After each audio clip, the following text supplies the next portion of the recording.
No, what do you mean the world's falling apart? Look, just smile more. It's fine. Keep laughing, playing, and suppressing, and it's all going to work out, right?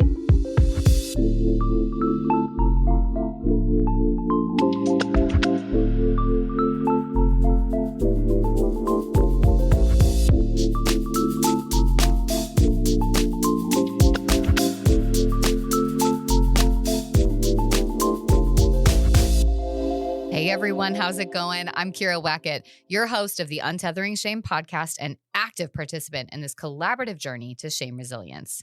Today, I want to talk about toxic positivity.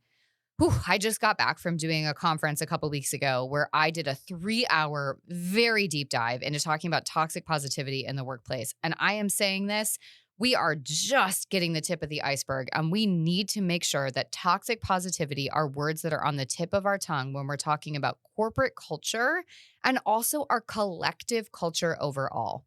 Look, one of the norms that we saw exacerbated by the pandemic, and especially as we started to come out of it, is this overemphasis on and pressure to be positive. You remember those 2020 phrases. How wonderful you can be home and spend this time with your kids. Oh, it's so great how much more productive I can be. Now, don't get me wrong. We need to find joy and anchor on the positive aspects of our lives, especially during a crisis. But that constant pressure and reframe to make things fine and to have it all together all the time is what leads to toxic positivity. So let's talk first about what this term actually means. Toxic positivity is the overemphasis and application of being happy and optimistic in our lives, like trying to cover a turd with rainbow glitter and pretend it still isn't a turd. Sure, it might look nicer, but nothing about it has actually changed. And while this can offer temporary relief and is a great pocket tool for toddlers to help distract or change their focus, it's incredibly ineffective when it comes to overall change, healing, and connection. See, toxic positivity denies the depth of human experience and the ebb and flow of emotions. It perpetuates this Pollyanna vibe of blind optimism and pressures you to deny or minimize your feelings. This self-invalidation process is a fuel source for shame. It can lead to an even greater sense of judgment and internal conflict when maintaining the sense of outward optimism, but feeling overwhelmed by anger, sadness, and resentment within. Now, over time, this sentiment can extend outwards and into your relationships with others. We become intolerant to distress and use phrases like, look on the bright side, it could be worse, you don't realize how lucky you are, or everything happens for a reason. We deny grief. We sidestep the issues before us, and we continue to further that pull yourself up by your bootstrap mentality by negating the right one has to feel down, stuck, and overwhelmed. So what can we do? We need to make space for both, feeling the pain and living beyond it. Remember, feelings are not an either or, good or bad. They're a complex web of experiences and are each designed to ebb and flow in our lives.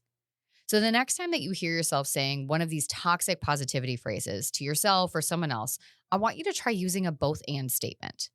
Hold the reality of things being hard and consider what you can do or will do as you move forward. So for example, instead of saying, look on the bright side, you might say, things are really hard right now.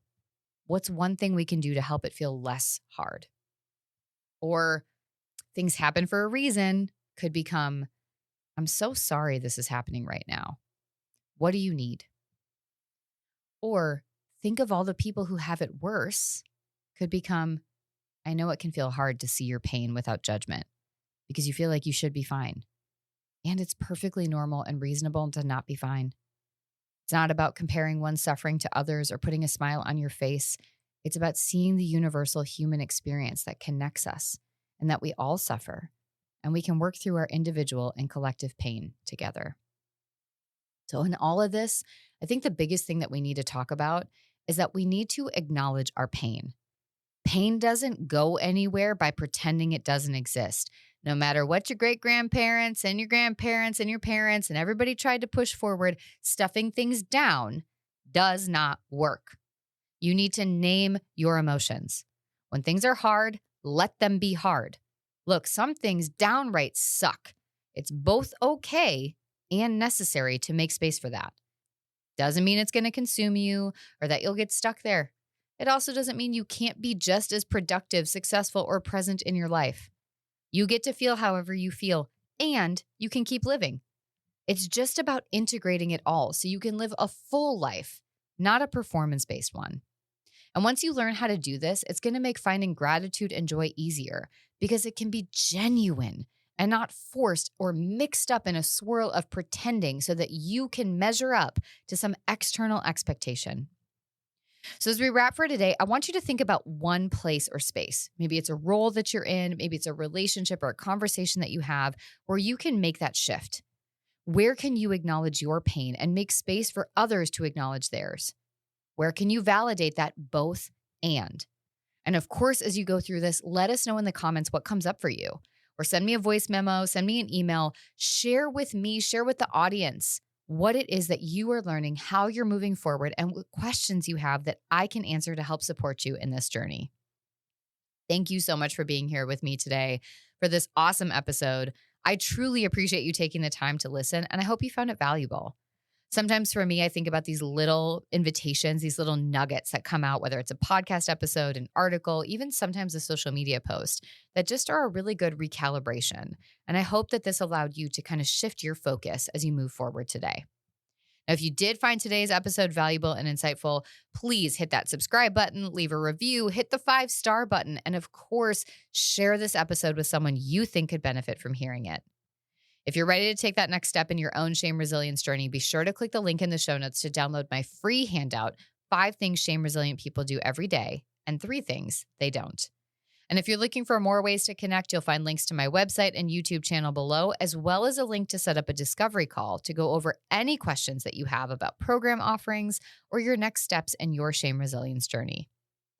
Thank you for tuning in today. And remember, change takes time, but every step counts. So stay the course, stay hopeful, and stay committed to your well-being. We'll be back with more insightful discussions to support you on your journey. Until then, take care, and we'll catch you next episode.